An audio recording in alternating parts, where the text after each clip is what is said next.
Well, there are too many tournaments happening in Malaysia, and today we're going to find out why and what's happening in the pickleball scene in Malaysia. And welcome to Pickle Rojak, where we discuss everything pickleball. So I'm your host, Bryan, and with my co-host here, Jason, and I have invited two special guests, Christine, a seasoned tournament participant, and also Ju, a professional pickleball player. Hi everyone, I am Christine and I have been playing pickleball since the end of January and it got a bit boring after like 2 months. So since March, I've been playing tournaments every weekend, like 1 or 2 tournaments.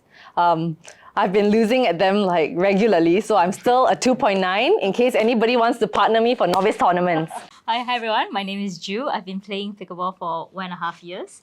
I think I started out for fun, but then like many of us got pulled into the hype, the medals, the madness, and the tea. I mean, as a competitive player myself, I like to know how the local scene is evolving.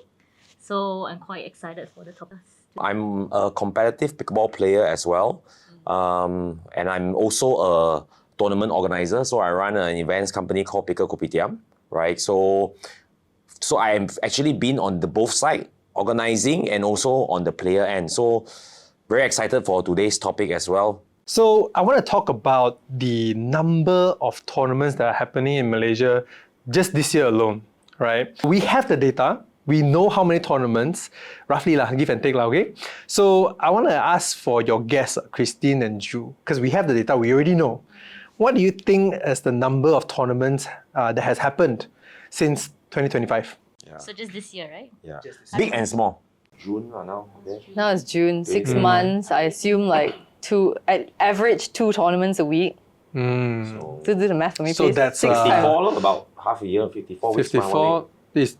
I would say 60 tournaments so far. 60 you lah. counted correctly or not? Right, yeah, 54 weeks in 1 year, right? Okay. So you say 2, Okay now lah, it's okay lah, half. So it's okay lah, 26 okay lah. 22 times 2 is 44 lor. I mean, 52. Sorry, 54 lor, 52 lor. 52. Roughly yeah. lah, 50 lah maybe. 60? I would say 60, 60 right? lah. 60. Hey, good. Honestly, on average, I think there's four tournaments at least on a weekend. Yeah. Whole of Malaysia lah, we're talking about, by the way. Whole of Malaysia. Yeah. Actually, if talk about whole Malaysia, possibly more than 4 also. Big and small lah. Big Okay, I and changed small. my answer, 70. 75. 70. 75. Okay, 75. 10 only is Okay lah. okay? 75. Okay. So yours? I don't know, do the math for me lah. 26 times 6. 4. No, you give me a number. I asked you, you want me to do? Calculator. Sorry, cannot do mental 26 math. times 26 times what? 4? Times 6. about 26 times 160. 150. What about 150? 150. Oh, that's a huge gap here. X2. Okay. I'm Double. I'm not the professional. Good. Okay. Okay, listen, come give us Prize, a no give prize us or the not? no lah, no prize lah. Maybe we'll just play a game together lah. That's about it. Yeah. Okay. So based on the data that we have, give and take lah. So basically, how I got the data was through 4 main tournament softwares. So on Reclub, there's more than 200 tournaments on this year alone. On More than Reclub, 200. more than 200. But because Reclub is also is a UGC platform where you can actually host your own tournament, right? So big and small lah. Yep. Social, whether some big tournaments uses Reclub as well, right? It's actually quite good. We have like Sports Replay. There's 30 tournaments that's been hosted on Sports Replay, big and small. And Sports Replay only came into pickleball, I think also just this year. Like the app, yeah, quite recent. Right, and then we have, of course, Baseline. Everyone knows Baseline. There's about like 12 tournaments listed on Baseline for Malaysia only, right? And then the last one is SportSync, which is a relatively new platform. Pretty good as well, I would say. There's 5 tournaments on it. I think it's only like 1 month old or 2 months old. SportSync, yeah. Yep. So add up, we got to about 250 tournaments. Close enough. You say 150, right? Yes. We are not sure Borneo, close lah. what app they use in Borneo.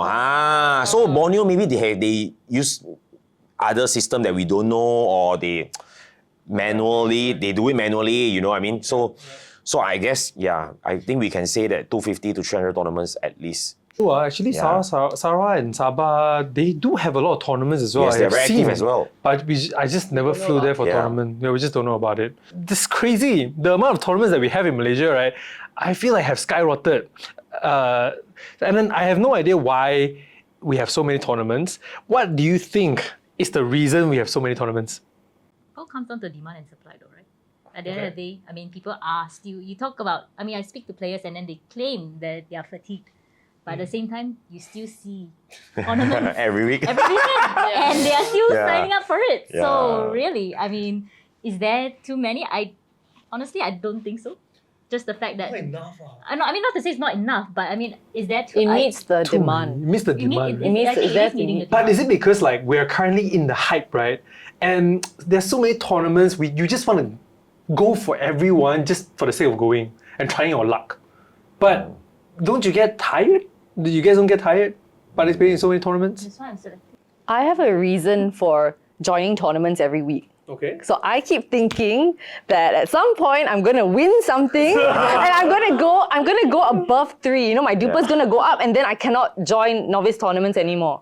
But and because right now when you register, most tournaments, the condition is something like you take the duper upon registration. Yes, correct. So that's why I just keep signing up for everything I see. And at some point, like, maybe 2 years down the line, I'm going to be out of novice. and honestly, you're lucky this year you're allowed to do that. Last year, after you win one tournament, you podium, then the criteria is like, oh, because you podium in intermediate, you can no longer play Some intermediate. tournaments are still like that. Yeah, they're still doing that. Some Right. of them, yeah. Yeah. But is that fair though? I don't think that's fair. I don't think that's fair. I don't think it's Yeah. fair, no. I think what they're doing right now, the upon registration, is fair. I Right? also agree. I think that's fair. I think for pickleball to grow is basically everyone need to standardize because now everybody is doing their own style, right? Okay, you cannot play this tournament like, okay, example, you cannot play S tournament or A tournament, you cannot podium and then join this tournament. So some they do that. So if you want to play, you have to find a different partner. You can play, but you cannot be. yes. Let's say you podium with Right. this guy for S Right. tournament or A tournament, you all cannot partner for this tournament. know what he's talking about. Yeah. So, example. So then, okay, and then duper, what is the reliability score? You kind of need to have reliability score before you can join. But if you do you go and social game or you just play duper games between your friend, the rating also might not be accurate because you only play with that pool of players. So, I guess The there's room for reliability low improvement. lah, Yeah, yeah. but at least there is a standard guideline we can follow. We can follow duper system, right? Which is already there for us, right? So if you talk about tournaments, I feel it's very subjective, right? Like you win this tournament but I win this tournament, cannot. I win this tournament, can. You know, so how do you determine what tournament can, what tournament cannot? It's very subjective. So yeah, that's my thoughts. So I feel we should follow the duper system. I think that's the... I'll give you an example. So let's say I podium with my partner in mixed doubles. Let's say mixed doubles, most of the time it's kind of like the guy covering and carrying or whatever, okay? And then if that sends me above 3, suddenly I can't even I can't even partner my girlfriend for novice ladies, which, we haven't we are still getting knocked out before round of 16 and now I don't even have a chance to to achieve anything. So like I said, I also don't agree. I don't think that it's fair that we judge based on who finishes podium. Luck does play a part as well. As we all know, right? Sometimes you're grouping and then after you exit your group, who you pair against, who you go up against, it makes a huge difference, right? So I think duper ultimately is still the most reliable way to justify. Correct. I think so lah. Okay, so the reason why I asked was why so many tournaments? Are the tournament organizers just in it for the profit? Yes. So ultimately, why are there so many tournaments is because first of all, there's a lot of demand. Second off, also, there's a lot of sponsor, right? So ultimately, tournament organizer need to have sponsor. If not, you're not gonna make money or profit from organizing tournament, right? So, and you see one big brand does tournament, the second big brand want to follow. The third big brand want to follow, right? You can see it's a trend already right now, whether you're whichever industry you do lah. So that's kind of what is happening right now. I feel there are also two things. Players want the recognition. Yep. And brands want the attention. Right? So I feel tournaments kind of meets these two demands also. And then the brand, let's say if it's a big brand, the tournament will appear to look big as well. And then the player wants to win that kind of tournament. You know what I mean? Because you will get more recognition and more fame for that kind of tournament. For me, I believe it's for the profit. My husband and I worked out the numbers yesterday. And just for the small tournaments you find on Reclub, right? they make pretty good money, you know, like just 200 to enter, 32 teams. First prize is maybe 600, 800, maximum 1,000. And we can see that after, you know, let's say you count staff, let's say you hire four staff at 20 per hour, like they're volunteers or they're young kids, and you hire them to be umpires or whatever. After doing the numbers, they easily make, to be conservative, I think 2,000-3,000 for one small, like one night, you know, one night of like one event. So it's good money lah. Yeah, we have a tournament organizer here so I like to hear what he has to share say. some insights. So These are the small reclub ones. more club ones. Okay. Yeah, So, they make. I mean, it really depends. Also, the major costing. Okay, let's talk about how a tournament organizer makes money, lah. Right? Okay, so ultimately, first of all, is you need to have sponsors, right? So because for you to make money, you kind of need to have sponsor, because actually the profit comes from the sponsor, right? Okay, so if you calculate, because renting court is expensive.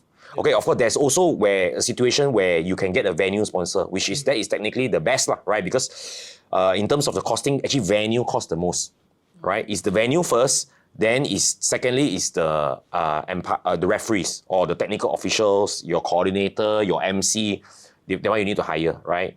And then of course you need to pay the tournament system, right? Then the rest of it, I mean, it depends on how much you want to put in the prize pool, right? And then the balance is your profit, right? Of course, the more sponsors you get, sometimes sponsor is not just monetary sponsors. You get like products for people to win as prizes, which is also good value, or like vouchers and things like that.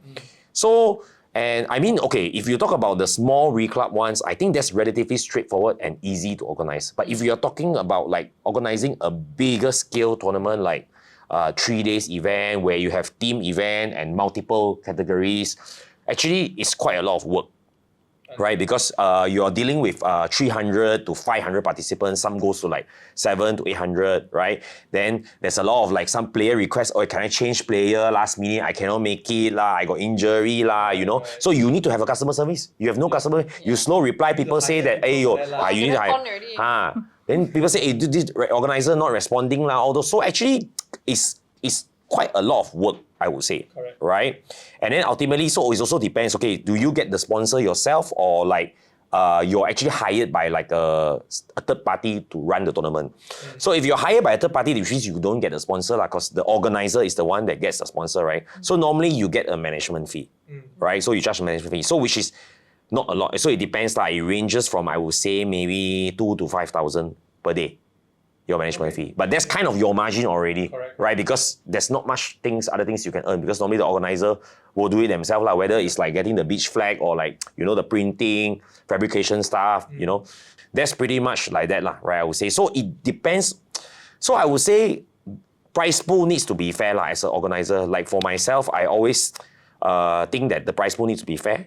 Player needs to get enough playtime, right? So I think like the scoring format is key, right? Maybe I can ask you guys, like, what do you guys think about Rally 15? Oh, I played Rally 13. Even worse. It's very weird, right? Scoring format. Some people come with like Rally 11, 13, 15.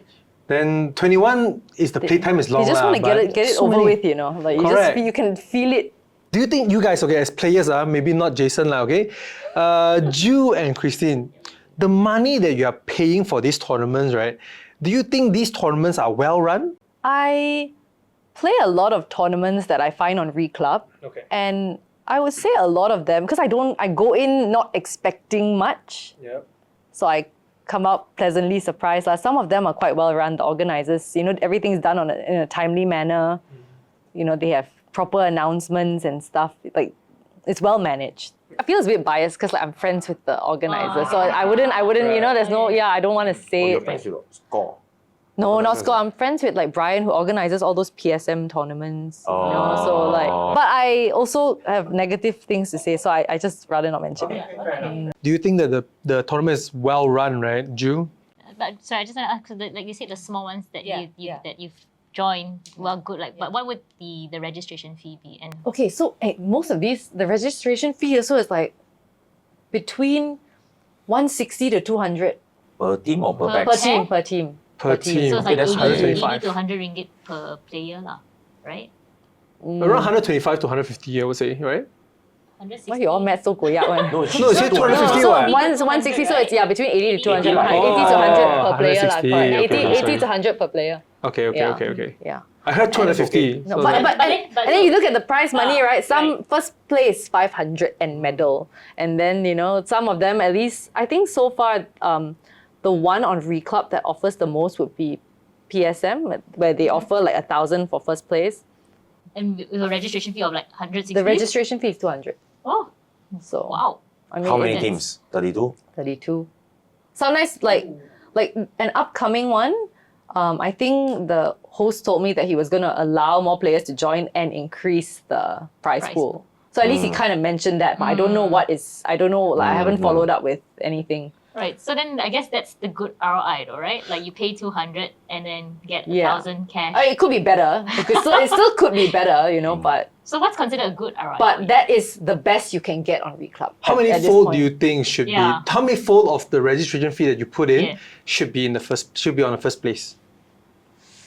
I think if you're gonna pay like 200 to join a tournament, but also it depends on the structure, like how many games you get out of it. Like some round robin, like the round robin. Yep. What do you call that? Like Correct. In the No, group no, in the stages. group lah. stage, In yeah, the group stage, lah. stages. Like some of them, they allow you to play like 4 or 5 games. Yeah. That's a lot. And it's pretty. But some of them, like a recent tournament I played, we played like 2 matches for $180. Oh. Yeah, And that was it. that is That is, too little. That one scam lah. The scam. No, but I think the worst part is when they advertised it, like, oh, come and join our tournament, it said, 4 teams in a pool. So that kind of like, they're telling you that straight Yeah. away, like, we are guaranteeing you At that you least get at 3 least games. 3 matches. Yes. But so they couldn't get enough teams. No, so that's the first thing that you would think of, oh, they couldn't get enough teams, so there's like less. No. Instead of doing like 6 pools of 4 teams, they did 8 pools of 3 teams. Oh. So is that fair for like, Usually, normally, there are no tournament organizers that will do that. But the problem is all the players, you see, we don't like if we both showed up for the tournament, I wouldn't have your contact, I wouldn't be able to say, come, let's all go and like make noise. Let's unite and say, hey, you've shortchanged us. How can you do this? I want my money back. Yep. I think this is where social media plays a part. You Yeah, have so a that's voice why you there. kind of like need to, like everyone needs to like unite and like speak up. If not, So changing to 3 per group is you can finish faster, which means you can make it on time lah. So you see, as an organizer, right, you have to think that we're organizing this tournament as a business. It's a business essentially, right? So the court time is highest cost lah. I mean the court lah, right? It's the highest cost. So the organizer will always be worried that they cannot finish on time, right? And that's why we have 15 rally, right? Because if you think about it, back to the scoring topic that I was saying lah, right? 15 rally or 21 rally or traditional. Actually, other countries, they play traditional. They don't know what's rally. Rally, I mean, you have the MLP kind of rally where you don't left and right, you stay, right? Which also not in MLP this season already. Yeah, they are not using, they've changed it back as to well. 11. conventional scoring, Yep. right? Which is side out scoring, right? So, but it's hard to gauge the time if you do side out. Correct. Right? So I feel like organizers maybe should at least do rally 21. Maybe. Right? That's my opinion lah. Right? So and then you give people enough value. Time. Yeah, enough play time. If you play 21 rally, you play about, I mean, if you, let's say it's hard fight is about 40 rallies, it can actually be more than traditional scoring. Right. Technically. So it's quite fair lah. I feel maybe 15 minutes max it will take per match. Right? But it is a lot more predictable, right? Like rally Yes, and scoring you is more can- predictable yes, than traditional. What do you mean Yeah. by predictable? Because there's a fixed number of points that's being played before it ends. But traditional, it can go side out, side out, side out, side out, side out. So it can be never ending until fatigue kicks in, right? So you can schedule better lah. I think the biggest problem for the organizers would be the scheduling, right? If you do in terms of like the scoring format, right? So I mean, as for this tournament, I'm not sure why they change from 4 to 3 into a group, because there's actually very little lah. It's very rare lah, right? And it's very little because you can do less group, play more matches, and then people will feel more of it. My 4 games. Yeah, and actually that's the beauty of pickleball, right? If you talk about badminton tournaments, it's elimination, it's knockout, Pickleball, you round robin because people get to play at least 3-4 match. Even if I don't make it, I feel happy because I get to play my 3 match and 4 match. So I think organizers should take note of this, right? And then like that's the whole point of the structure, right? I mean, some tournaments they try to do knockout, but in the end, all the players' feedback, they still have to change to round robin, you see. So I would say at least 4 in one group is the best. Like you play 3 match minimum, right? Agree. So I would say, would you guys agree that the ratio between a player satisfaction and the registration fee has to match? That's about it, right? I think beyond that, I mean, of course, you also still have to look at the cash prize and, of course, the experience that you're getting from the tournament itself. Just going back a little bit about the grouping of how tournaments decide. I think there's one tournament that I joined, and I think they actually didn't get enough players signing up. But instead of, having one group having less players, right? They just made it into less groups, and then it became an odd number, so it became like 3 groups of 5 teams.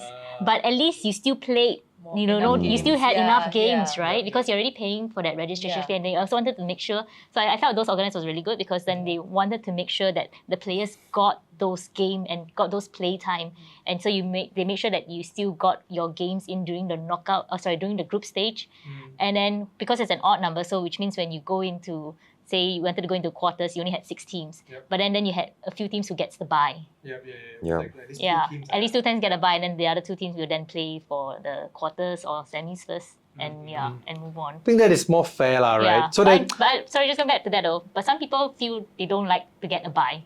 Because then I also play 1 game. I feel shortchanged because I play 1 game less. But if you get the bye to go further, I mean, for me, exactly. For me, I'm like, happy I to would get the take bye. it. I would take I it. got the bye. Yeah, because I'm just discussing between the standard of tournaments in Malaysia, right? We mentioned that there's a corporate tournament and also the club tournaments, right? So I haven't joined any club tournaments per se. So your experience, maybe for you, since you play a lot of club tournaments, right? Yeah. But you have also joined corporate tournaments, right? I have. So what is the biggest difference you feel? I feel the corporate tournaments are more professionally run. Not saying that the club tournaments are poorly run, but it's just, when it comes to corporate tournaments, like everything is there's more standard. Like there's the standard is there, matches happen in a timely manner. It's most of the time. So far, all the corporate tournaments I've been playing, baseline has been there. Live stream. Yes, no need to bring your tripod there and record at the back, and then So in that sense, it feels more atas lah. The experience is better. The experience is there. Is it the same for you as well, Ju? Well, I can't say I've joined many club tournaments lah, but so maybe I don't really have.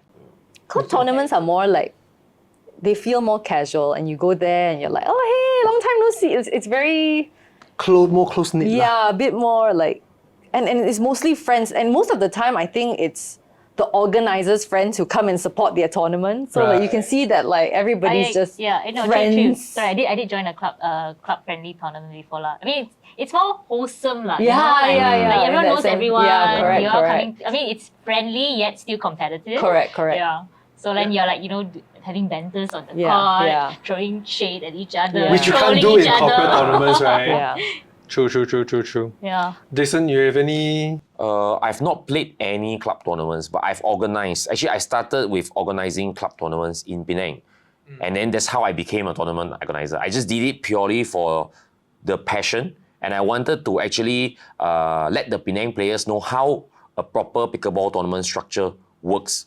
So I did a round robin of 10 teams, but we all played traditional 11. Right. And then semi-finals, we played traditional 15, and finals, we played traditional 21. So that's kind of the WPC format, scoring format. So, and of course, everybody is friends, right? Everybody enjoy, have a good time. And, and then they get to experience. I agree with you, but there's one thing that I find it happens maybe mostly in club tournaments, right? Is that there is a lot more bias. Do you guys feel that happened in more corporate tournaments or in more of a club tournament setting? Both also lah. Both also got bias. Yeah. Depends. I think it depends on what's at stake. Yeah. The Okay, higher okay. the cash prize, then people will try to buy out. But even it's more also lah. important for you to define buaya. Okay, yes. Like if a player is really good, he's just been practicing on his own for a long time, like, or he comes from like a badminton background or a tennis background, and he's just good, right? And you see that he plays well, and people will be like, he's definitely, or she's definitely not a 2.6, she's a 3.3, but does that make her a buaya for joining novice tournaments? You know what I mean? For me, the term buaya, right, it comes from, like, let's say you purposely drop your duper. Correct. So Right. buaya should just be Yes. for the cheaters, I feel. The people Yeah, who, who like yeah. purposely fake Correct, games. yes. Purposely drop their duper to Correct. join lower category. Correct. So This those, one, those are the Yes. buaya. unacceptable. Correct. Correct. So these are the cheaters, Yes. lah. But Yeah. the people that actually play well because they have Yeah. And- racket sport background. Or they have worked hard and they just haven't bothered with any duper games or any tournaments. I Yeah. feel they deserve to be Correct. Yeah. starting out with everybody else. Yeah. Yep. So how do you feel like tournament organizers should do, or what can they do to prevent buayas?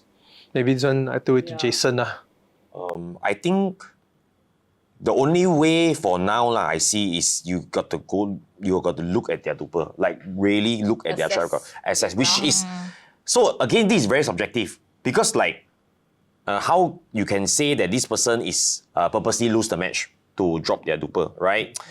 I mean, you can tell, right? Sometimes you just can tell, like, or just keep lose.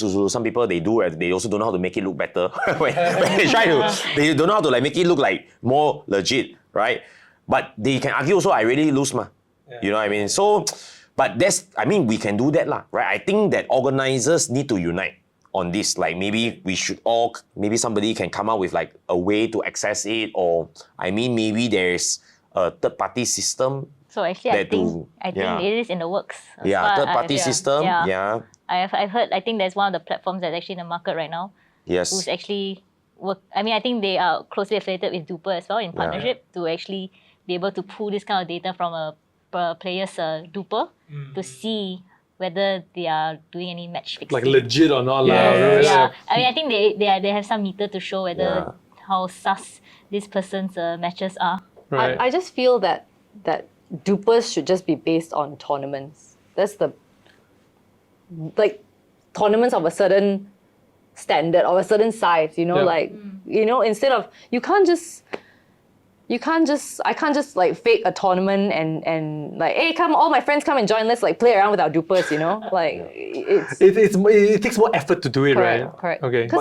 Okay, coming to that point, but it's also hard for, like, let's say if I want to join like a tournament that has a certain rating, but I haven't played any tournament before. So Yes.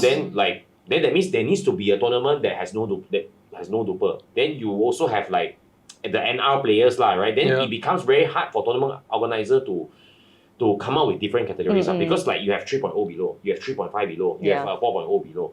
So that is the problem. No, so I think what Yes. she means is that you get one chance. If you're NR, you get one chance. You go participate in tournament already. Yeah. You get a duper already.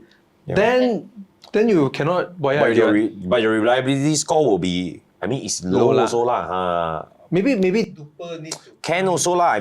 But the difference of the category, because if you play duper games, it's not accurate, but it's also kind of accurate. You won't be like a 4.2, but you play like a 3.0. I never really see that happen lah, right? But maybe you can be a 3.8, but you're actually a 3.4, right? You know what I mean? So maybe like that.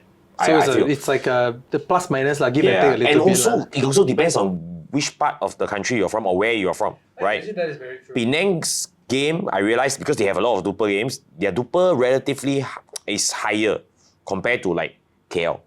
You know what I mean? Or like even like we talk about the pros here and the pros in other countries. If our pros here is 5.0, does it mean that they are not as good as like a 5.8 or 6.0 at other country? But there's no 6.0 around here. Yep. You know what I mean? So that's how the algorithm works. So like the calibration is not Yes. cannot be done correctly if we're not exposed to people in the States or people in Vietnam and stuff like that. People lah, with higher duper lah, basically. Yeah. Okay. Because there's Makes no higher sense. duper players here, so it's very hard for your duper to go up Correct. when you're already very high lah. Yep. You know. So for pickleball, right? I believe in the whole world, I started very casually. And then as it evolves into a more competitive sports, what do you think of receiver call rule, right? Do you think it should be allowed in tournament or not? We'll start with you. So, okay, to be fair, pickleball is my first racket sport. Like, as also playing it competitively, you know, as my first sport also, right? So actually, I don't know. I can just ask. Badminton, is it not the same? No. You have linesmen normally. Even at the social tournaments. At social Oh, amateur wow. games, I really. honestly, I didn't know I you had have no idea. linesmen. I had no idea. Yes. Yeah. I feel we need linesmen actually. 100%. Or we need like we need Hawkeye or I mean Hawkeye is very expensive, right? So you see, right, if we want to grow pickleball, we need a way to see the line call, right? Because tennis, you have linesmen and you have the Hawkeye, right? We want to get pickleball to Olympics, you cannot let your opponent say whether the ball is in or out, right? Okay. But I mean, we need to get there. I believe technology can, right? I mean, there's certain tech out there that does like through camera, they can actually check if it's in or out. For it. No, sorry.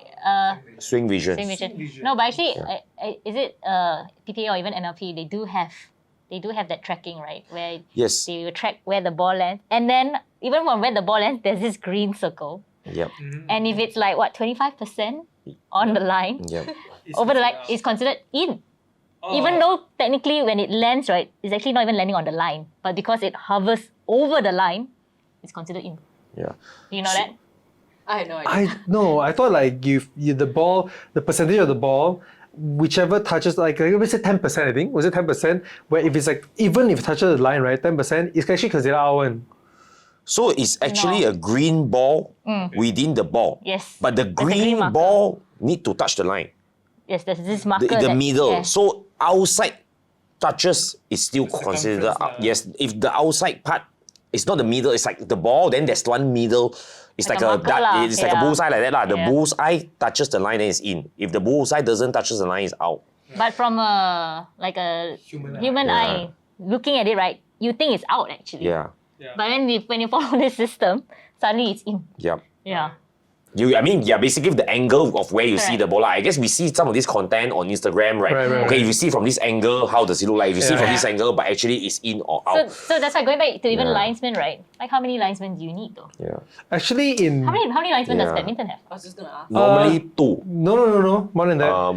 It's Two on down each this baseline line, and one line. down Yeah. this line. Yep. Yeah. So anything, let's say the back line, right? It's four. only can be judged by this guy. Yep. Like this guy cannot judge Yeah. one, even though he's like right next to me, right? Right. But I cannot judge it. Yeah. The person on this side has to judge. I can only judge what is straight to me. Which yeah, And to me, that is very fair. I agree. Yeah. So let's say pickleball court, Yeah. you're judging the sidelines. It's like horizontal and vertical. Yeah, Ah. the side one. Ideally, the linesman should stand here, right? Yeah, it should be straight to you. Straight down, parallel Straight down, down. right? But most of the linesmen, they stand here, right? You're usually standing at the net. Yes. Yes. So They're not exactly linesmen. They're like they're just there in case you need technical them. officer Correct. or referee, whatever you want to call them. Okay, they're standing here at the net. I'm thinking, the ball comes here, I see out because Yeah. I can clearly see where the ball is landing Yeah. to this line. Yeah. The person standing here, no, in. Yep. Bro! Like, I- I have a clearer view because of where I'm standing. If you're telling me you're standing here and you call it, okay, maybe I believe you lah. Actually, these Right. technical officers can really cost you with like wrong Exactly. calls. You know, Usually 14. Yeah, it's critical and But here's my point, right? I think it's better than having nobody there. You know So what I mean? you're saying a bad call is better than... No, I'm saying having a could person potentially be there. a good call. Yeah, that could because it's a you are playing, you are a player yourself. Fine. You have a stake in the game. Agree. And if you call yourself, right, everything is like everything looks out, I just call out. You know what I mean? Everything that when looks in out doubt, to when you. in doubt, they Correct. call out. Yeah, when in doubt, out. And that happens so many And times. even when baseline is right there recording, they still do it. You know, they still do it because you someone can't. show me the evidence of where the ball landed some more. And people still call it. I'm like, And then the thing is, when you argue also, there's no point. There's no more arguing. You argue, ultimately, Receivers the call. receivers call. Then you end the point at that stage, right? Then you, what if it's like the one point that you need? Oh, happened so many times already. lah. Been there. Been there, everybody's been there. That's why I feel like this game, as it evolves into a more professional and competitive sport, we need linesmen. At least, because Hawkeye, maybe the system is very expensive. So Right. are organizers like too cheap to try and I hire feel- more linesmen? Okay, actually we don't need. Okay, you see the thing with linesman, right? Badminton, right, is easier to see, you know. Pickleball is a ball. The ball. It travels faster. It travels faster, right? So badminton, okay, maybe when smash, but you talk about when you lob or what, the ball drop is you cannot miss one. The linesman see, you can see lah, if it's in or out very clearly. But pickleball is arguable, you know, sometimes. Your eyes need to be very good. But So I feel, But sometimes thinking also slow ma, lobbing also slow ma. yeah. Agree. But I mean, okay, yeah, true also lah, true also. But I feel like it's not so easy to see compared to badminton I for agree. the linesman. I agree. And the easiest way to solve this, actually, we don't need Hawkeye lah, we need camera only. Actually, you just need to place camera at certain angles and then just When there's a dispute, when they dispute, Yeah. like VAR like that lah, like football, right? You Just go go through it, there and see see. replay. I think that's one way. No, actually, I think one tournament tried to do that. Yeah, and then yeah. they end up spending 10 minutes trying to review Too whether or long, not that ball was yeah. in or out. After that call, they're like, forget it. Yeah. Even the players are like, can we move on? Can we just get on with the game? The tech needs to be good lah. So I guess reserve the point? Or we... or how? What do you guys think?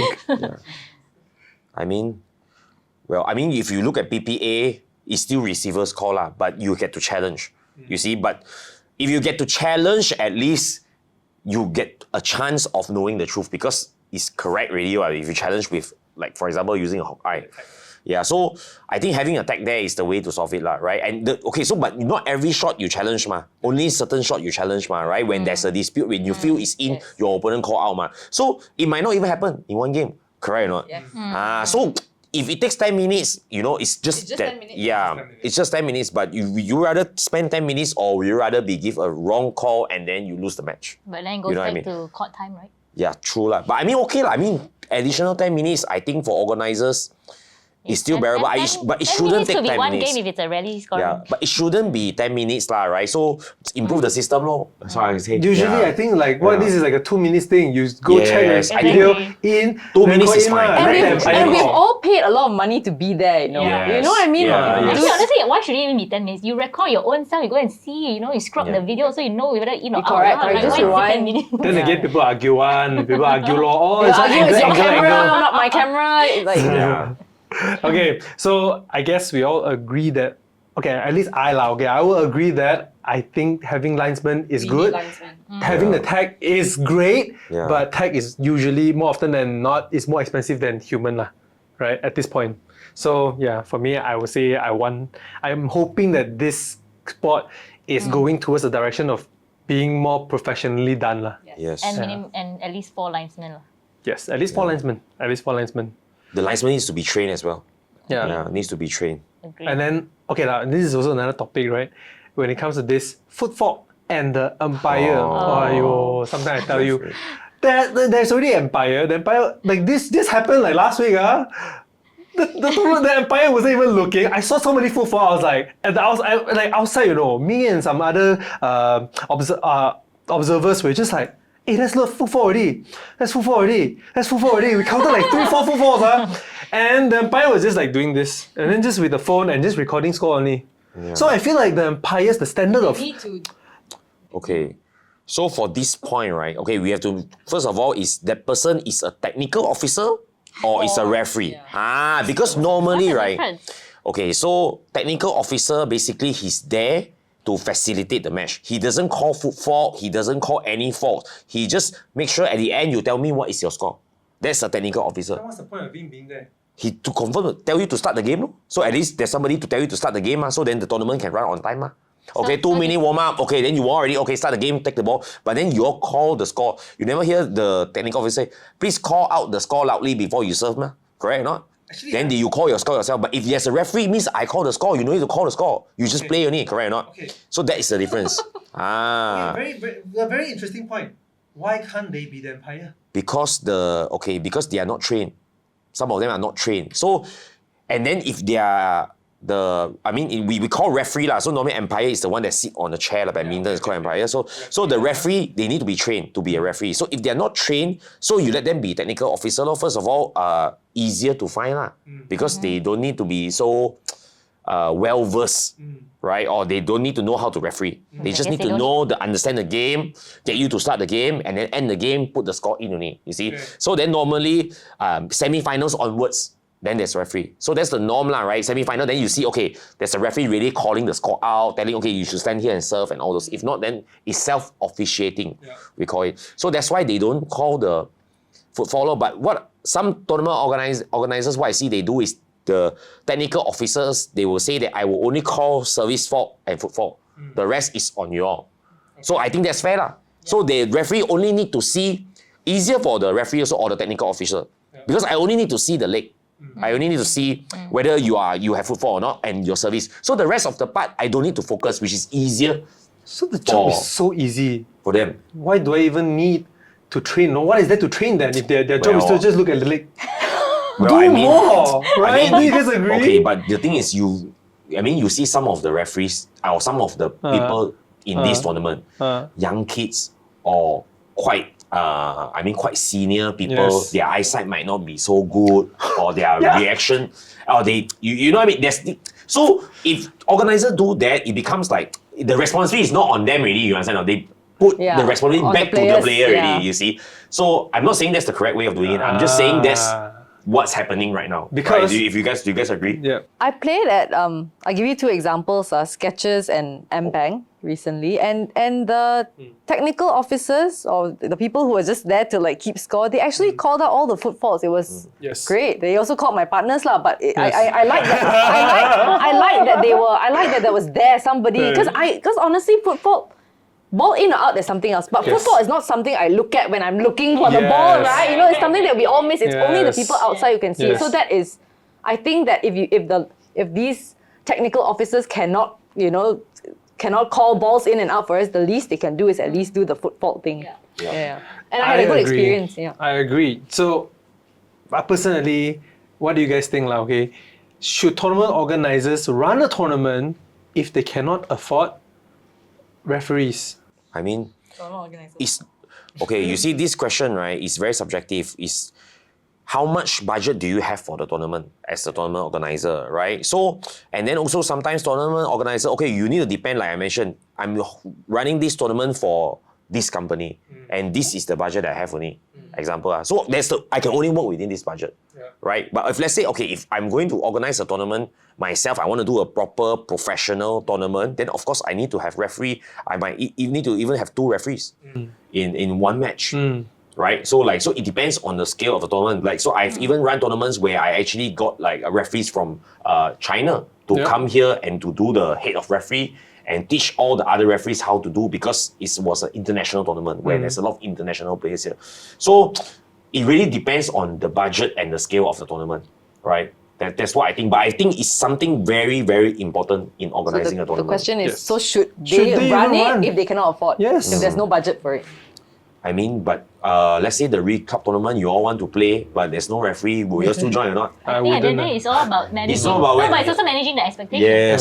You set it up, up front, you state what the format is going to be, whether or not they're going to be referees, everything receivers call. And then at the end of the day, is what's the registration fee being charged, right? And then whether or not people want to join. And then the onus goes back on the players or whether they want to sign up. I think that's true. I think that's a very good point. Transparent with the tournament beforehand. Everything very clear, as much detail as possible. Is the best. Almost never happens. Yeah. There's a lot of tournaments I realize is they don't say everything. But okay, they don't say it because they just in case got changes, they can change. But I feel you should at least tell as much as you can, right? Even like prize pool, right? I feel if you cannot hit certain amount of players, you should let's put in a clause there that, okay, the prize pool might affect if we don't hit X amount of players. They all do that. All the ones on Reclub, all the smaller club tournaments, they do that, correct? But another thing, speaking of transparency, I want to ask you guys, what do you think about tournaments? Like basically on Reclub, you can join as a team on Reclub, and turns out, so organizers can choose whether they want to show who the players are, Right. or just hide the players, you know. So that's when you show up and you're like, oh, this buyer is here.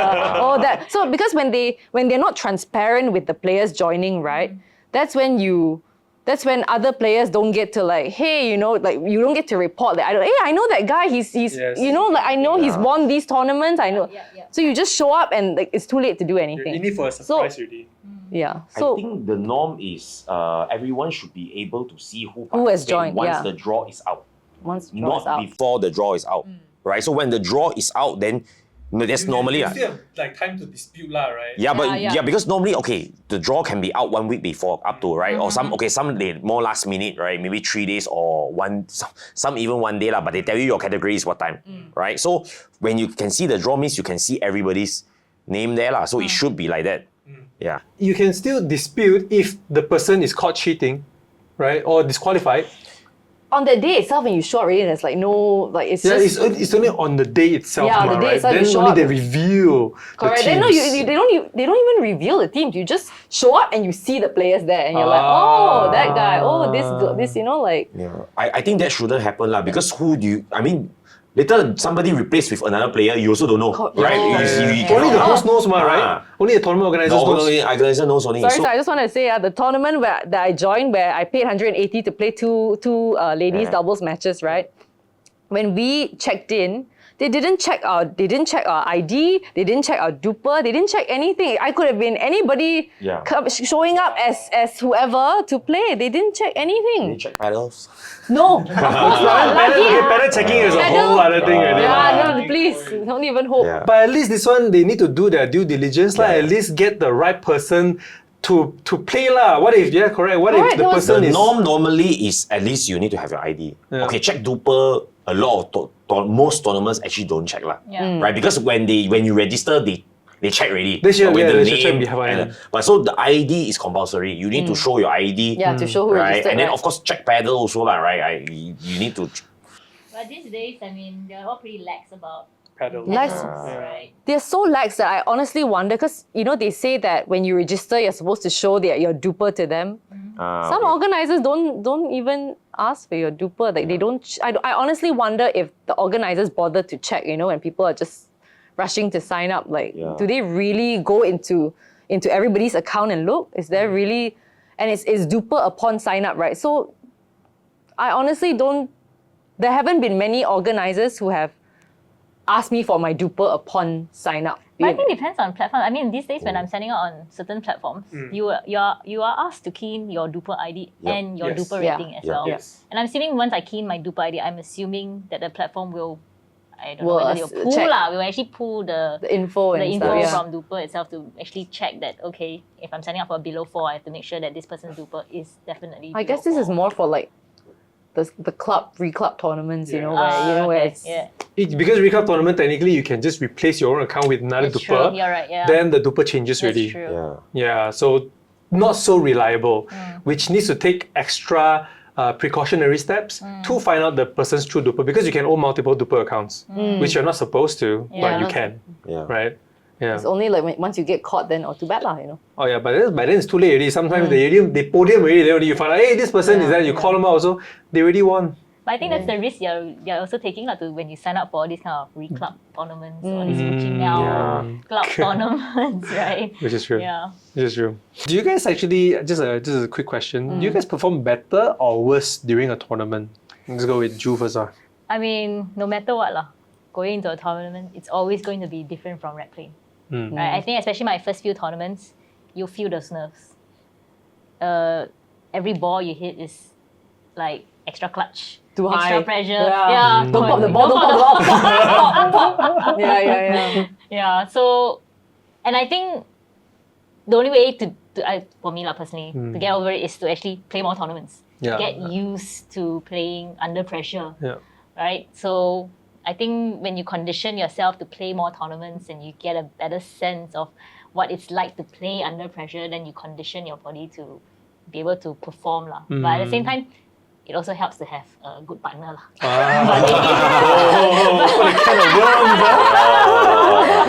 3.8 looking for partner.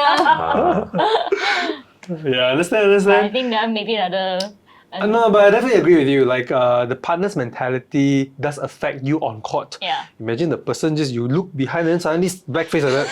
Then you like damn stressed already. Like oh, I cannot play already. You also goyang already. After you pop that ball. Oh, imagine that face is like. Oh, you GG. And then when things go downhill, it just starts going downhill. Because then you don't communicate, then the stress builds up, right? Yeah. I think that happens a lot in tournament. But I don't know, it depends also. I think some people, they Play better. Or they operate differently. Maybe you need a partner to like really like, you know, psych you up. Hey, Ju, come on. You know, we're almost there. You got 2 more this. points. We got it. Wake up, Joe! Wake up! We're so close. Yeah, but then you maybe But dating is then like you very are- encouraging. Yeah, they think they're being encouraging, but then You you're are like more already like, stressed. you know. I told my You're more partner. stressed. You're like, I told my partner, wake up. Why do you say that to me? That's why we lost. Yeah. Because you could have meant it, maybe To it was me, a it's joke. motivating. To me, it's like, come on, Right. wake up, come on, let's do it, you know. And to him, he took it as like, oh, she thinks I'm sleeping. This is like love language, right? Like what kind of person you are. what kind of should you actually talk to your partner, right? Maybe before we select partner, we need to do the whole MBTI test. Like, are we compatible? Are we compatible? Chemistry, right? I know sometimes I always ask this question, right? Can you develop chemistry, or do you have, or do you feel like, you know, when you true. play with someone, right? There should be some foundation first before it can actually. I think one of the key aspect is, okay, first of all, we are talking about doubles here, right? And doubles means it's a team game. So it's very important. So if you see, okay, so how I define like a very good doubles pickleball player, right, is he can play with anyone and still win. Some players can only play with their own partner and win. So I feel, I mean, my personal opinion, like if you want to get very good, is you can partner with anyone, right? So you see some of the pros, they never meet each other. Okay, let's come to Hong Kong, we play one tournament, then they win. Yeah. But they don't know each other anymore. You know what I mean? Right. So they just straight away go in and they no practice and they can win. So you know what I mean? Because So ultimately, focus on your fundamentals lah. Why bring a partner? Exactly. So I feel like ultimately the key is, I think, in finding a partner is you need to find a partner that wants to win just as much as you. I feel that's the key. Okay. For me lah, right? But yeah lah, I mean, easier said than done lah. But for me, yeah, but I mean, I've also been, because I also tried with many different partners, right? And really, finding the right partner is not very easy, right? And you have to, and different partner got different habit, right? And I feel like we have to find one, sometimes we need to suit the partner. We cannot expect the partner to suit our style. So which is not easy because different people got different style. Which is a skill I feel, which we have to learn if we want to play high level competitive doubles. Very Yeah. How about you, Christine? What's your experience? About finding a partner? Yeah, the right partner. I think you just have to find somebody you get along with. There are people I've played with and I just know like, okay, this will never work. This guy cannot carry me. This guy cannot, not carrying enough, you know? The ball is yours. There are just people you know that like, okay, I'll never work out, you know, I don't even want to see you like for recreational play, you know, like, you know, oh my gosh, yeah. But other than that, you just, and I also think you and your partner need, you both need to have the same expectation. Like, you know, I'm not going to be so hard. I'm not going to be upset. I'm not going to kill you. I'm still going to talk to you. If you miss that ball, if you hit it into the net, it doesn't matter, you know, like you're still my friend. We're still going to play together, you know. You need to find somebody you're comfortable with. That's the most important thing. Yeah, very interesting because my mantra is whatever happens on the court, right, just stays on the court. And then you perform good or bad, I will always be encouraging when I try lah. At least I try to be encouraging. Maybe in my head, maybe in my head, I'm actually thinking like, bro, how can you miss that ball? But I'm like, it's okay, bro. Let's do it again. You know, you want to try it again. It's okay. For me, I actually believe in that.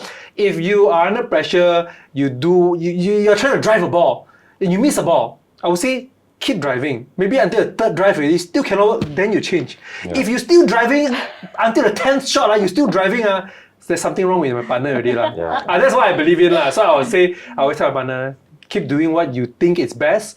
Just try it. It's okay, we lose. It's just a game ultimately. We're just out here having fun. I think that's the best way for me to gel with my partner. Do you guys think that like tournament has played a big role in the development of pickleball, right?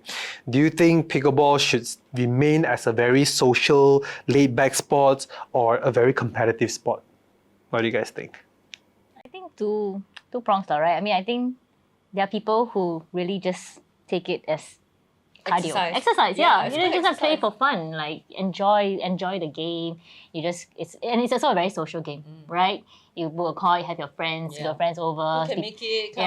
People are drinking and drinking at the same time. So there are some people who enjoy that, and there's nothing wrong with that. I mean, at the end of the day, it's a sport. You're staying active.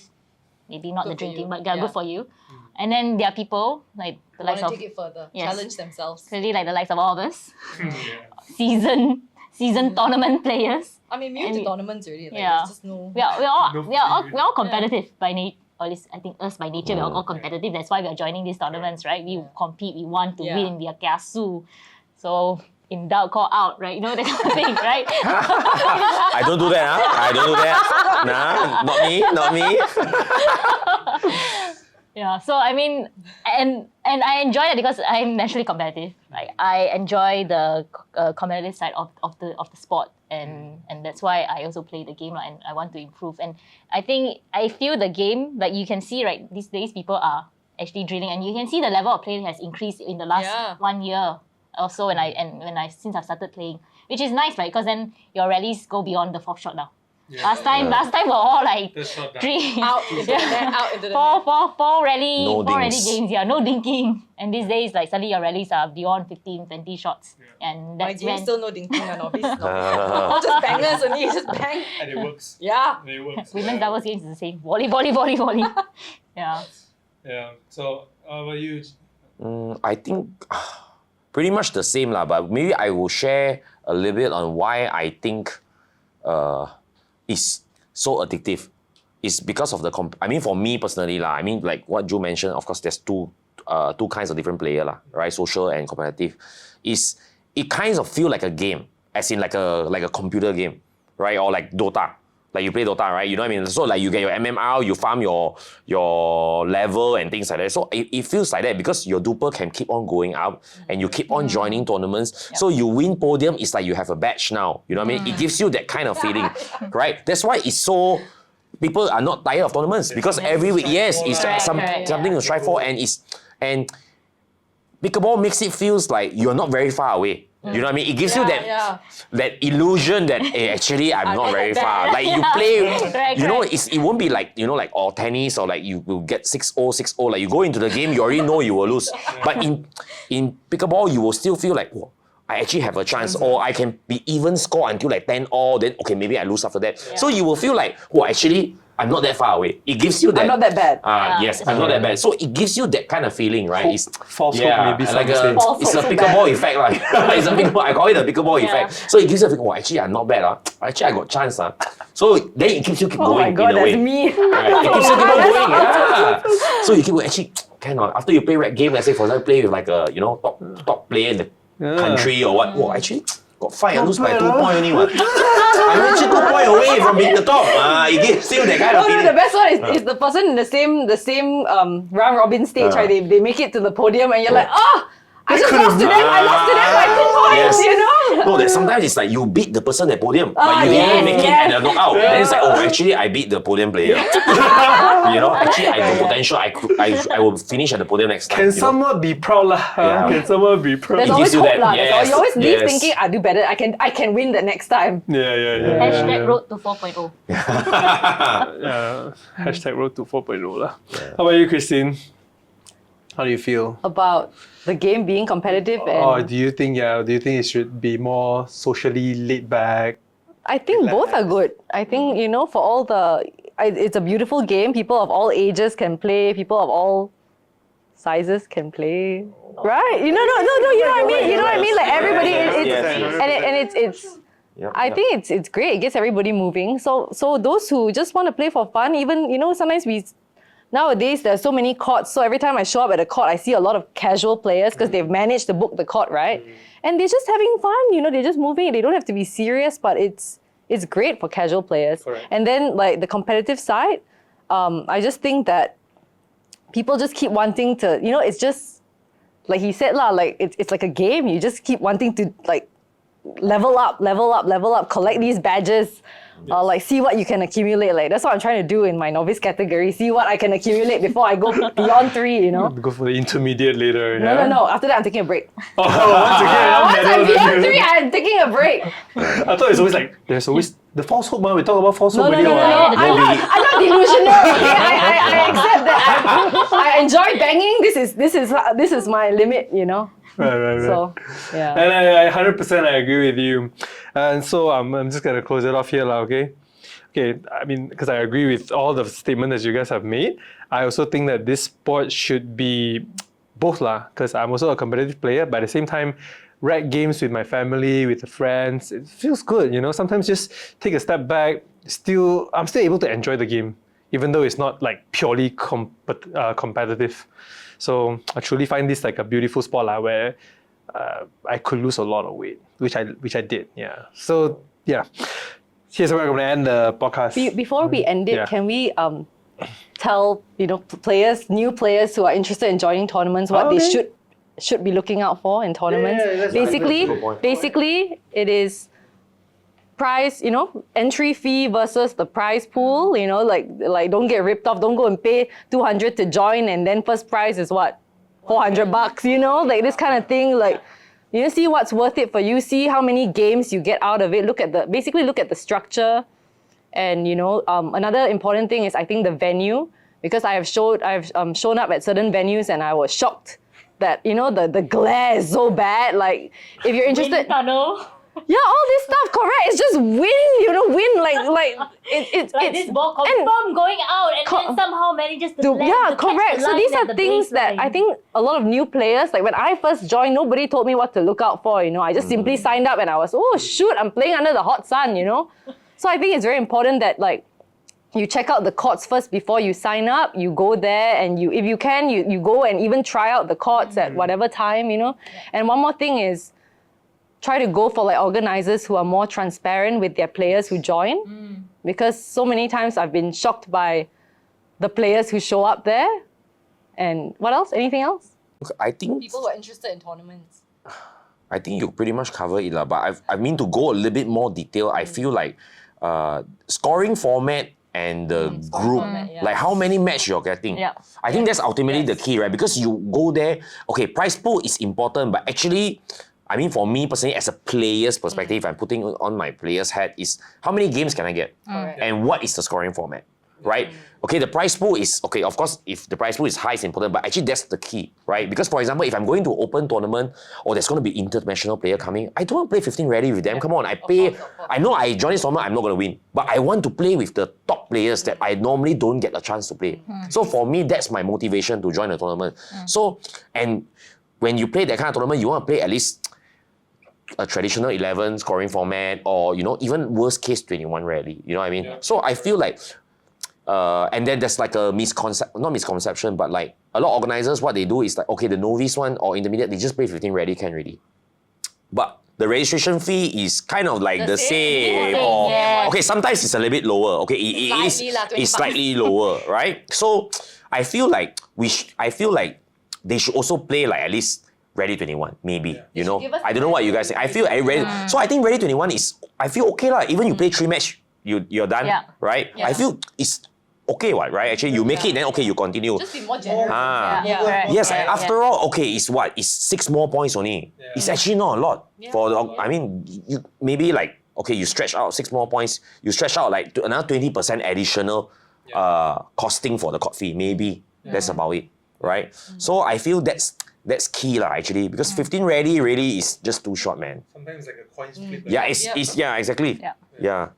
I think maybe just one more thing that maybe sometimes gets overlooked is scheduling of the categories. Yes. Some they'll schedule like the mix and the women's on the same day, and then you might.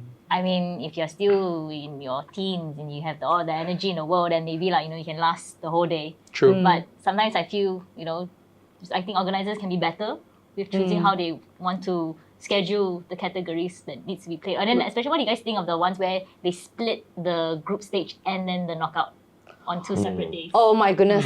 So We cannot name names, can we? I I played in a tournament quite recently where we podiumed, and we had to come back 2 days later for the semi-final match. Right. The semi-final match Right. was at 9:40 a.m. And just when we were like all warmed up and super gung-ho, like, yeah, we can win, you know, Yeah. we found out that the finals was at 2:20 p.m.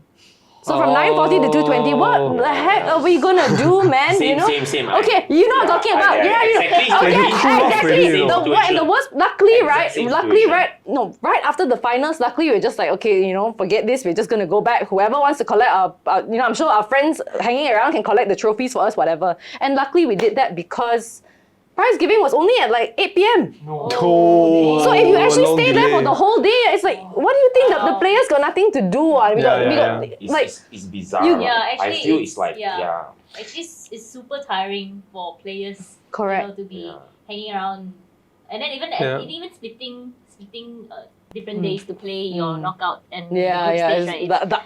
Suddenly 4 hours in between. Like, Yeah. what do you do? Yeah. Do you go home? Yeah, and I think it's also hard because then it's like your whole weekend is gone. Correct. Just for a tournament, and like for someone like you, where you sign up for For everything, for every everything. weekend for you is Yeah, gone. yeah, every weekend is Right, gone. yeah. It's, I think having them, they should wrap everything up In one day. in one day in your Yes, category. that would be the in your best way category. to- But of course, there are some like the PPA tournaments. They actually space it out because of they don't want you to get tired.